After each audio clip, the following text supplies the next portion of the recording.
स्वागत है आप सभी का फिर से एक और नए वीडियो में। दोस्तों, इस वीडियो में आपको जानकारी दी जाएगी कि एडॉक बोनस यानी कि नॉन प्रोडक्टिविटी लिंक्ड बोनस किसको दिया जाएगा, क्या इसकी कंडीशनें हैं और कितना ये दिया जाएगा इसके बारे में। तो ये सब जानने के लिए बने रहे आप इस वीडियो के लास्ट तक। जैसे कि केंद्र सरकार के द्वारा अपने सभी कर्मचारियों को हर साल प्रोडक्टिविटी लिंक्ड बोनस और नॉन प्रोडक्टिविटी लिंक्ड बोनस यानी कि पीएलबी और एडक बोनस का भुगतान किया जाता है। तो इसी को लेकर आज इस वीडियो में जानकारी दी जाएगी कि कौन से केंद्रीय कर्मचारी हैं जिनको कि प्रोडक्टिविटी लिंक्ड बोनस मिलेगा। खासतौर से जो नई ज्वाइनिंग है उन्हें बोनस मिलेगा या फिर नहीं मिलेगा। इसके अलावा ऐसे कर्मचारी जो कि रिटायर हो चुके हैं, क्या उनको भी बोनस मिलेगा या फिर नहीं मिलेगा। इन सभी सवालों के जवाब आज इस वीडियो में दिए जाएंगे, तो वीडियो को आप लास्ट तक जरूर देखें। दोस्तों, आपकी जानकारी के लिए आपको बता दें कि पिछले साल केंद्र सरकार के द्वारा 17 अक्टूबर 2023 को केंद्रीय कर्मचारियों को एडॉक बोनस यानी कि नॉन प्रोडक्टिविटी लिंक्ड बोनस का भुगतान किए जाने को लेकर आदेश जारी किया था और उसी आदेश के आधार पर यह वीडियो आप सभी के लिए बनाया है। तो ये एक ऑथेंटिक जानकारी है, क्योंकि जो आदेश जारी किया गया था वो ministry of finance department of expenditure के द्वारा जारी किया गया था और ये जारी किया गया था साल 2022-23 के लिए एडॉक बोनस का भुगतान किए जाने को लेकर। तो इस साल 2023-24 के लिए केंद्रीय कर्मचारियों को प्रोडक्टिविटी लिंक्ड बोनस और नॉन प्रोडक्टिविटी लिंक्ड बोनस का भुगतान किया जाएगा।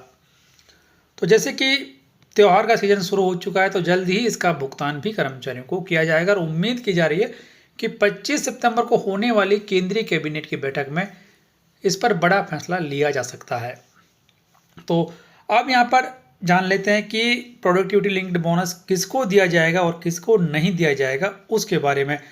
तो यहाँ पर जो आदेश जारी किया गया था उसमें सबसे बड़ी कंडीशन थी कि ऐसे कर्मचारी जो कि 31 मार्च 2024 को नौकरी में रहेंगे और जिन्होंने कम से कम 6 महीने की कंटिन्यूस सर्विस पूरी कर ली हो साल 2023-24 के दौरान, उनको प्रोडक्टिविटी लिंक्ड बोनस का भुगतान किया जाएगा। यानी कि आप ये मानिए कि ऐसे कर्मचारी जो कि 1 अप्रैल 2023 से लेकर 31 मार्च 2024 के दौरान कम से कम 6 महीने की सर्विस पूरी कर चुके हैं, उन कर्मचारियों को ही प्रोडक्टिविटी लिंक्ड बोनस और नॉन प्रोडक्टिविटी लिंक्ड बोनस का भुगतान किया जाएगा। मान लीजिए कि किसी ने 6 महीने से ज़्यादा लेकिन 12 महीने से कम यानी कि 1 साल से कम नौकरी पिछले महीने की है, खासतौर से जो रिटायर हो चुके हैं उनको बोनस का भुगतान किया जाएगा। लेकिन उनको जितने मंथ की उन्होंने सर्विस की है 6 महीने से ज़्यादा और 12 महीने से कम, उसके आधार पर प्रो राटा बेसिस पर बोनस का भुगतान किया जाएगा। तो यहाँ पर जो आप देख सकते हैं कि pro rata payment will be admissible to the eligible employees for a period of continuous service during the year from the 6 months to a full year, the eligibility period being taken in terms of number of months of service. तो यहाँ पर 6 महीने से ज़्यादा और 12 महीने से कम, मान लीजिए कि 10 महीने की सर्विस की है तो उस कर्मचारी को 10 महीने का ही बोनस दिया जाएगा, ना कि पूरे साल का। लेकिन बोनस पाने के लिए कम से कम साल 2023-24 के दौरान 6 महीने की कंटिन्यूस सर्विस होना जरूरी है। उसके बाद में कि बोनस की गणना कैसे की जाएगी, तो बोनस की गणना करने के लिए सरकार के द्वारा छठे वेतन आयोग की जो न्यूनतम सैलरी है 7,000 रुपये, उसे लिया जाता है। हालांकि कर्मचारियों की ये मांग है कि बोनस कैलकुलेशन करने के लिए 7वें वेतन आयोग की मिनिमम सैलरी 18,000 रुपये पर मंथ जो है उसे लिया जाए, लेकिन सरकार के द्वारा अभी तक इसके बारे में कुछ फैसला नहीं लिया गया है। तो उम्मीद की जा रही है कि इस बार भी केंद्रीय कर्मचारियों को 7,000 रुपये बेसिक के हिसाब से ही बोनस का भुगतान किया जाएगा। तो इसका जो फॉर्मूला सरकार के द्वारा ईजाद किया गया है वो इस प्रकार है कि 7,000 रुपये उसे गुणा किया जाएगा 30 से और फिर जो राशि आएगी उसे डिवाइड कर दिया जाएगा 30.4 से। उसके बाद में ये अमाउंट आती है यहाँ पर 6,907 रुपये। तो इसे राउंड ऑफ करने के बाद में ये हो जाती है आपकी 6,908 रुपये। तो इस बार भी एडॉक बोनस लगभग इतना ही केंद्रीय कर्मचारियों को मिलने वाला है। हालांकि मीडिया में ये खबर चल रही है कि इसमें 25% की बढ़ोतरी सरकार के द्वारा की जा सकती है, क्योंकि महंगाई भत्ता 50% से ज़्यादा हो चुका है, तो इसमें भी बढ़ोतरी किए जाने की मांग की जा रही है। लेकिन नियमों में ऐसा कहीं नहीं है कि जब भी महंगाई भत्ता बढ़ाया जाए या फिर 50% से ज़्यादा हो तो बोनस में भी बढ़ोतरी हो, ऐसा नहीं है नियम कोई। लेकिन मीडिया में ये खबरें चल रही हैं, तो इस बार भी कर्मचारियों को 6,908 रुपये का बोनस मिलने की पूरी संभावना है। उसके बाद में ये तो रही कुछ महत्वपूर्ण बात कि अब यहाँ पर यह जानना जरूरी है कि जो कैजुअल लेबर्स हैं उनको भी बोनस का भुगतान किया जाएगा। तो कैजुअल लेबर्स को बोनस का जो भुगतान है वो 1184 रुपये किया जाता है। अब कुछ इसकी टर्म्स और कंडीशन है, कुछ ऐसे फ्रिक्वेंटली आस्क्ड क्वेश्चंस जो कि इससे जुड़े हुए हैं। तो यहाँ पर हम पहले जान लेते हैं कि जो कर्मचारियों से जुड़े हुए हैं वो, और उसके बारे में जो कैजुअल लेबर्स हैं उनसे, कि whether the employees in following categories are eligible for the benefit of ad hoc bonus for an accounting year. तो subject to the completion of minimum 6 months continuous service and being in service as on 31 March 2024, employees appointed on purely ad hoc temporarily ad hoc basis, तो वो भी bonus पाने के लिए हकदार हैं यदि उनकी सर्विस में कोई ब्रेक नहीं है। तो दूसरा कैटेगरी यहाँ पर एम्प्लॉयज हु रिजाइंड और रिटायर्ड फ्रॉम सर्विस और एक्सपायर्ड बिफोर 31 March 2023 यहाँ पर है, तो हम 24 की बात करते हैं। तो as a special case only those persons who superannuated और रिटायर्ड और इनवैलिडेशन ऑन मेडिकल ग्राउंड्स और died before 31 March 2024 but after completing the at least 6 months regular service during the year will be eligible for the ad hoc bonus on pro rata basis in terms of nearest number of months of service। तो ऐसे कर्मचारी जो कि पिछले साल मार्च 2024 से पहले retire हो चुके हैं वो भी बोनस पाने के हकदार होंगे, लेकिन उन्हें बोनस उस पीरियड के लिए दिया जाएगा जिन्हें कि कम से कम उन्होंने 6 महीने की सर्विस पूरी कर ली हो। मान लीजिए कि 1 अप्रैल से फाइनेंशियल ईयर शुरू हुआ, 1 अप्रैल 2023 से, तो यहाँ पर कम से कम उस कर्मचारी को नवंबर के बाद में रिटायर होना होगा, तभी जाकर उन्हें बोनस का भुगतान किया जाएगा। यदि वो मान लीजिए कि सितंबर में या अगस्त के महीने में रिटायर हो जाते हैं तो उन्हें बोनस नहीं दिया जाएगा, क्योंकि कम से कम 6 महीने की सर्विस पूरी होना जरूरी है बोनस पाने के लिए। तीसरी कंडीशन यहाँ पर कि employees on deputation foreign service terms to state governments, UT governments, public sector undertakings ETC on 31 March 2024, क्योंकि ऐसे कर्मचारी जो कि 31 मार्च को डेपुटेशन पर हैं या फिर फॉरेन सर्विस पर हैं, तो यहाँ पर कहा गया कि such employees are not eligible for the ad hoc bonus to be paid by the lending departments. In such cases the liability to pay ad hoc bonus lies with the borrowing organisation depending upon the ad hoc bonus PLB ex gratia incentive payment scheme if any in the force in the borrowing organisation. यानी कि यदि कोई कर्मचारी deputation पर है तो उसे उसके पेरेंट डिपार्टमेंट के द्वारा बोनस नहीं दिया जाएगा। जो भी उसका डेपुटेशन वाला ऑफिस है यानी कि बोरोइंग संस्थान है या ऑफिस है, उसमें यदि बोनस दिए जाने की प्रथा है तो वहाँ के हिसाब से उसे बोनस दिया जाएगा। तो ये खास तौर से उन कर्मचारियों के लिए जो कि डेपुटेशन पर हैं, फॉरेन सर्विस पर हैं, चाहे स्टेट में हो या फिर सेंट्रल के किसी डिपार्टमेंट में, तो उनको बोनस उनके पेरेंट डिपार्टमेंट के द्वारा नहीं दिया जाएगा, उनके बोरोइंग डिपार्टमेंट के द्वारा ही उन्हें बोनस दिया जाएगा। नेक्स्ट कैटेगरी यहाँ पर कि employees who reverted during accounting year from deputation on foreign service with the organisation indicated in C above. यानी कि यदि पिछले साल के दौरान ही यदि कोई कर्मचारी वापस आ जाता है तो उसे बोनस किसके द्वारा दिया जाएगा या फिर नहीं दिया जाएगा। तो यहाँ पर बताया गया है कि the total amount of bonus और ex gratia received for the accounting year from foreign employer and the ad hoc bonus if any due from a central government office for the period after reversion will be restricted to the amount due under ad hoc bonus as per these orders। तो यहाँ पर दो बातें हैं कि उसके जो boring department है उसके द्वारा यदि बोनस उसे दे दिया गया है और उस बोनस की राशि 6,908 रुपये से ज़्यादा है या फिर तो उसे बोनस नहीं दिया जाएगा। और यदि कम है तो जो प्रोराटा बेसिस पर है, मान लीजिए कि किसी कर्मचारी को उसके जो ऑर्गेनाइज बोरिंग डिपार्टमेंट है उसके द्वारा 50% बोनस दे दिया जाता है, तो 50% बोनस उसके प्लेंडिंग यानी कि जिसमें वो वापस हो गया है, रिवर्ट हो गया है, उस ऑफिस के द्वारा बोनस दिया जाएगा। तो इस कैटेगरी में कर्मचारी दोनों ही डिपार्टमेंट से बोनस प्राप्त कर सकता है, लेकिन बोनस की राशि जो प्रिस्क्राइब लिमिट है 6,908 उससे ज़्यादा नहीं होगी।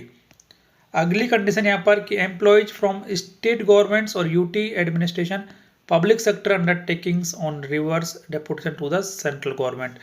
तो yes, they are eligible for ad hoc bonus to be paid by the borrowing department in terms of these orders provided no additional incentive as part of terms of deputation other than the deputation allowance is paid and lending authorized have no objection। तो ऐसे कर्मचारियों को भी bonus का भुगतान किया जाएगा। उसके बाद में कि सुपर एनुएटेड एम्प्लॉयज हु वर री एम्प्लॉयड, ऐसे कर्मचारी जो कि रिटायरमेंट के बाद में दोबारा से नौकरी में आ जाते हैं, उन्हें री एम्प्लॉय कर लिया जाता है। तो उन कर्मचारियों को यहाँ पर बताया गया कि री employment being fresh employment eligibility period is to be worked out separately for re-employment period. The total amount admissible if any for prior to the superannuation and that for re-employment period being restricted to the maximum admissible under ad hoc bonus under these orders। तो यहाँ पर जो कर्मचारी सुपरएन्यूएशन के बाद में दोबारा से नौकरी में आ जाते हैं तो उनको भी बोनस दिया जाएगा, लेकिन बोनस की राशि ऐसी होगी जो कि मैक्सिमम राशि से ज़्यादा ना हो।